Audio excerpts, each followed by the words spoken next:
safarkayga isdhisidu wuxuu ahaa naftaydu inay noqoto mashruuc dhismo ku socdo oo maalin walba ka fiican maalinkii ka horeeyay. qofkaad hadda tahay wuxuu ku siiyay waxaad hadda haysato.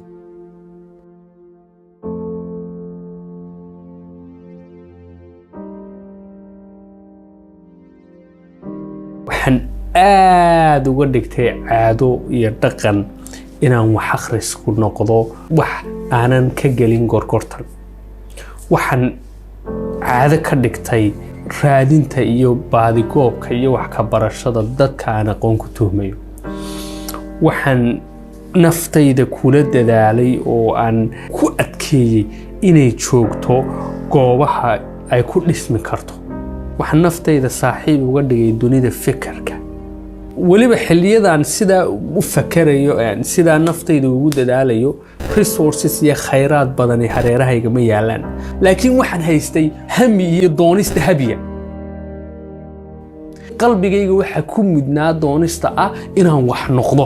duruufahan dhexdooda haddaan wax ku noqon karo meel kastoo kalena waxbaan ku noqon karaa. haddaan ahay qofka ugu fiican ee noqon karo qof joojin karaa ma jiro. haddaan dariiqa wax noqoshada cagta saaro oo naftayda wax ka dhigo cadeeda sacab laguma qarin karo. waxaan markaa ku fakeray oo go'aansaday in ogaalkayga baahiyo. waa markaan ku tashaday inaan masraxyada raadsado maadaama ay fakarada iyo ogaalka iyo wacyiga helay bulshadana qariib ku ahayd wax khiyaaliyana u ekayd. waxa adkaatay in fursada aan helo. waxaan baryootami jiray inaan munaasabadaha bulshada dhexdeeda laga qabto ka hadlo anigoo isle ogaalkaad sheegtaa qof kale unbuu ogaal siin karaa sida adiguba qof kale ogaalkaaga u danqaray.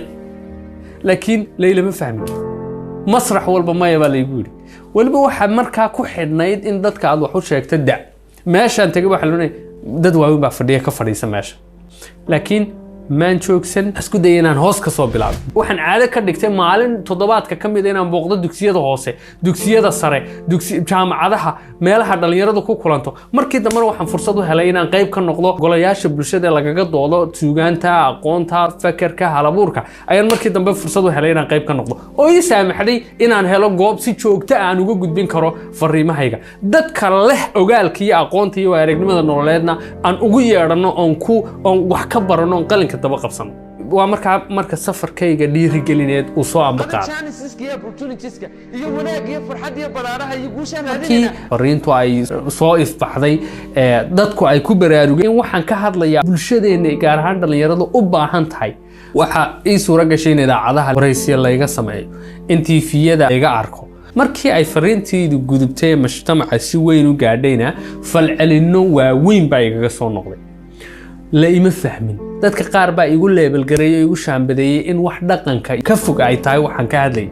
dadka qaar baa igu shaambadeeyay in waxaan ka hadlayo waaqiciisii iyo deegaankii loogu talagalay aanan joogin.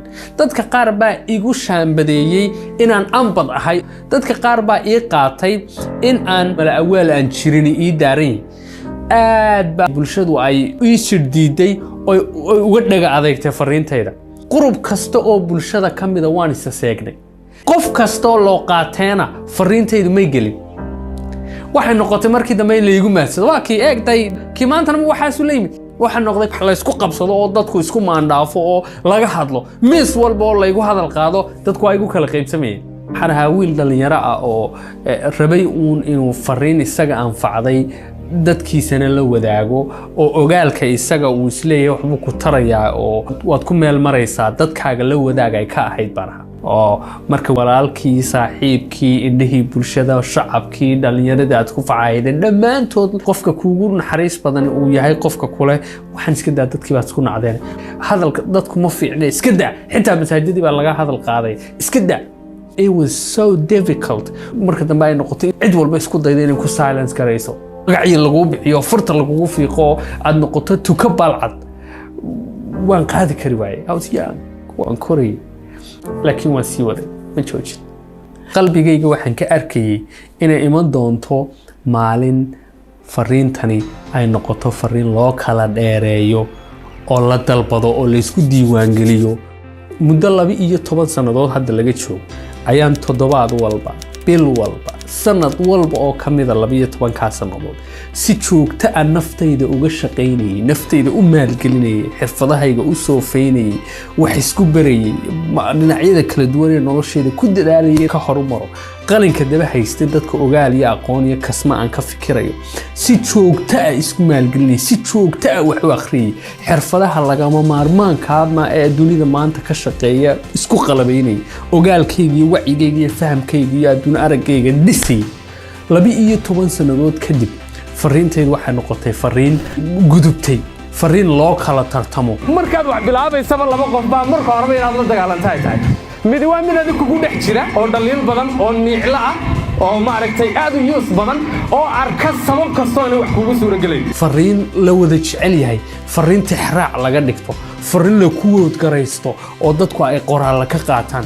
fariin la jecel yahay oo kombiyuutarada iyo moobilada lagu kaydsado fariin dugsiyada jaamacadaha TV-yada iyo masraxyada caalamka laga soo raadsado fariin si joogto ah loo dalbado fariin lacag lagu bixiyo si loo maqlo waxay noqotay fariin marka la xasuusto aniga la xasuusto marka aniga la arkana fariintii la xasuusto waxay noqotay fariin abuurtay kacdoon qof walba oo dhalinyaro uu isleeyahay waxbaad noqon kartaa waxaad iska dhigtaad wax ku heli kartaa waxay noqotay fariin carisa dareenka iyo doonista jiil dhan oo wadankeena ku koraya